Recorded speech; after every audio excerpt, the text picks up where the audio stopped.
That is a phone call that no one wants to hear, describing a shooting at a school with kids dead and a shooter on the loose. But none of it is true. That same phone call hit local police departments and 911 centers across the state of Iowa this spring.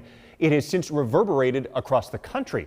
KCCI Chief Investigative Reporter James Stratton obtained emergency calls here in Iowa and hundreds of miles away to find the connection in the swatting calls that are worrying parents and students.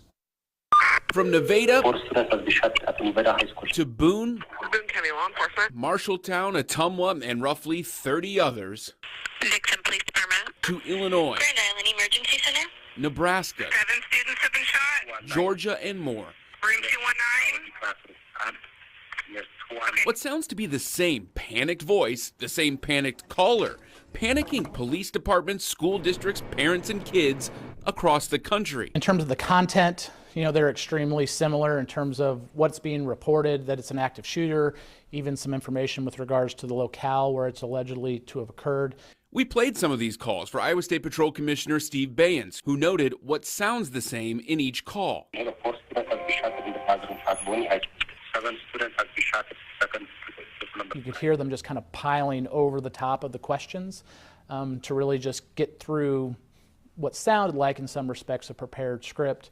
You can also hear that there's, at least from a general voice standpoint, there's at least some similarities with regards to the syntax and those things. In almost every situation, these 911 calls didn't go to 911 centers directly, but instead local police and sheriff's departments. Director Bayens says that's by design. When you dial 911, it goes to your nearest 911 center. Though in this case, he wouldn't say where the call originated from. He does know at least some point it left the United States before coming back to the intended police department. I look at it as some form of domestic terrorism. It's the way I see it.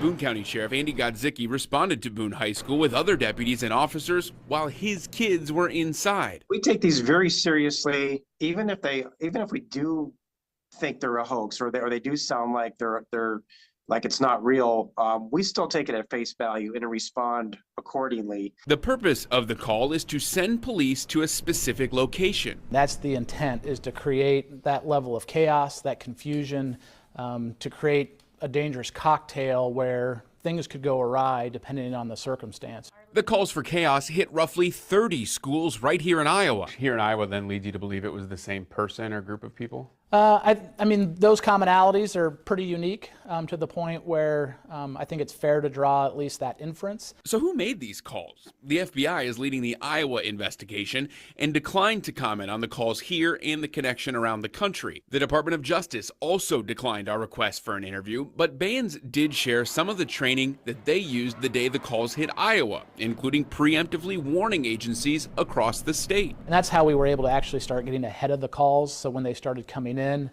they were already being addressed with a certain amount of skepticism. That skepticism then turned into questions dispatchers are trained to ask. 9 times out of 10, there's a script, and if you can get them to deviate from that script a little bit, their story tends to unravel pretty quickly. In Boone, the caller couldn't tell dispatchers where he was. You're locked in a classroom? Yes. Which classroom? Okay. Yes. And in Dixon, Illinois, students were not in a regular day of school. Are they doing regular classes today? Yes. Yeah, class, please. Okay, but they're not doing regular classes there today because I know because my daughter goes there. And here, like in all cases, the caller hangs up Are you still there? with no actual school shooting on the other end. I think he just... James Stratton, KCCI 8 News, Iowa's news leader.